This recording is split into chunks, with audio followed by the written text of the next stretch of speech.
Shalom, warriors, and welcome to the Daily Warfare Drop with Raphael, Rabbi. Today's theme is when pride builds, God scatters.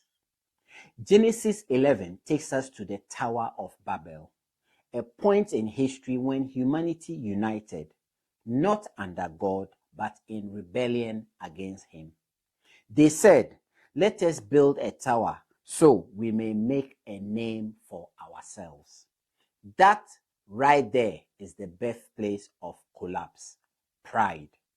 As a former combat medic in the British Army, I've seen what happens when pride enters a unit. Men stop listening to commands, stop communicating clearly, and the battlefield becomes deadly. Pride always leads to confusion, and confusion always leads to collapse. Babel is the spiritual version of that.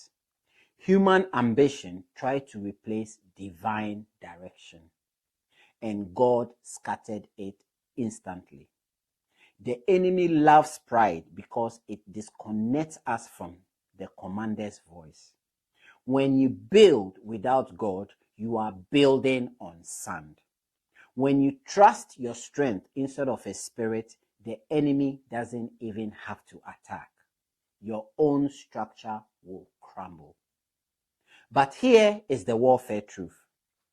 Humility restores what pride destroys. Where pride scatters, the spirit gathers. Where pride confuses, the spirit aligns. When we surrender our plans, God unifies our speech, our purpose, and our destiny. I have learned that on the battlefield, in the spiritual realm, your greatest strength is not independence, but obedience. Success without God is failure wearing a disguise. You can build towers of achievement, wealth, or reputation, but if God isn't the foundation, everything eventually falls. My fellow warriors, don't build monuments to yourself. Build altars to God. Don't chase a name on earth. Pursue a purpose in heaven. Humility isn't weakness, it is strategic warfare. We shall meet on the battlefield tomorrow. Shalom.